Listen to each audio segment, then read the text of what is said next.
أعوذ بالله من الشيطان الرجيم.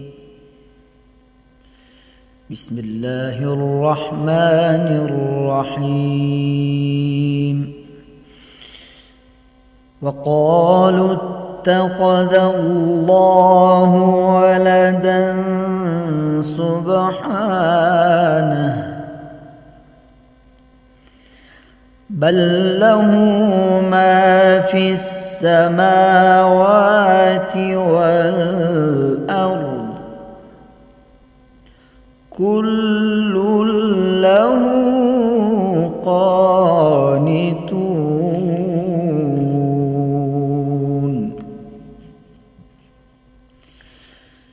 بديع السماوات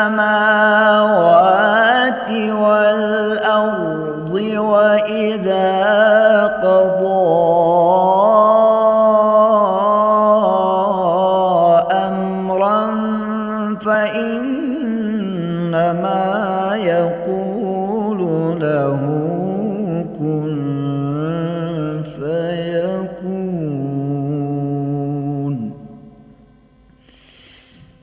وقال الذين لا يعلمون لولا يكلمنا الله أو تأتينا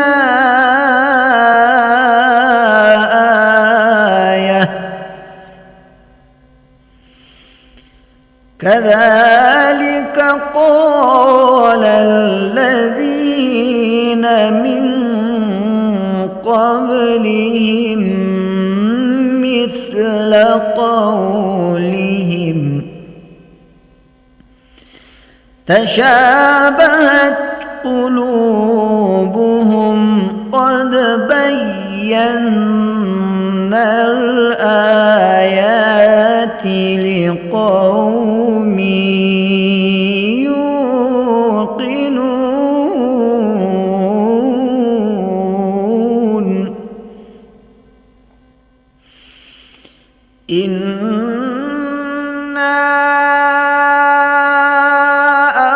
أرسلناك بالحق بشيرا ونذيرا ولا تسأل عن أصحاب الجحيم.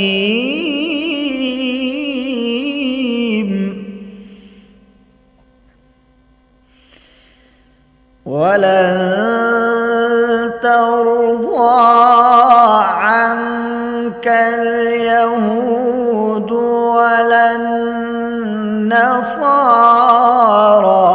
حتى تتبع ملتهم قل إن هدى الله هو الهدى ولئن اتبعت أهواءهم بعد الذي جاءك من العلم ما لك من الله من ولي ولا نصير.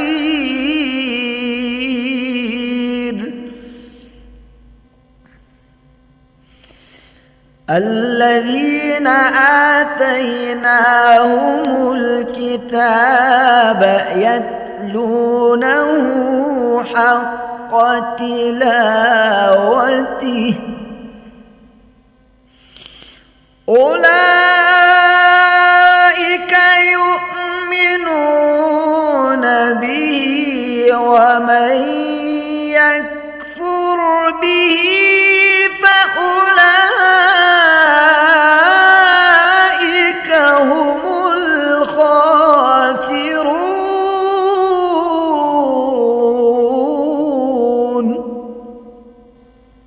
يا بني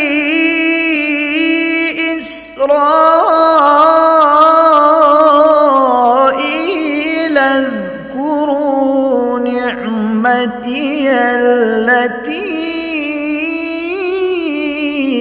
أنعمت عليكم وأني فضلتكم على العالمين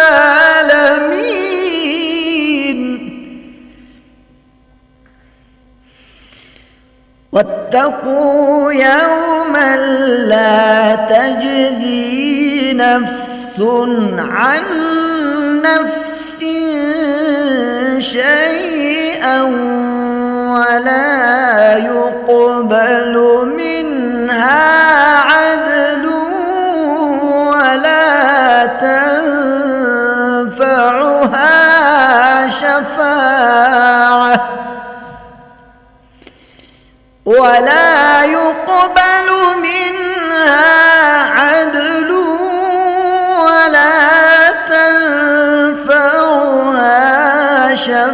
شفاعة ولا هم ينصرون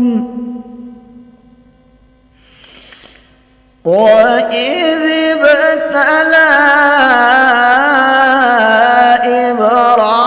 إبراهيم ربه بكلمات فأتمهن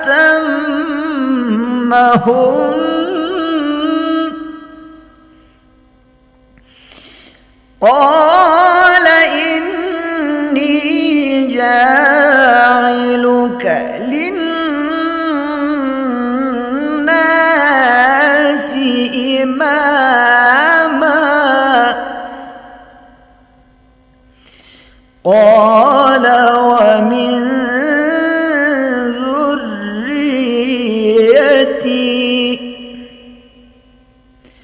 قال لا ينال عهد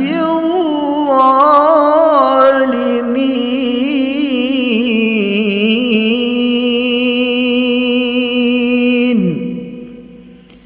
صدق الله العلي العظيم।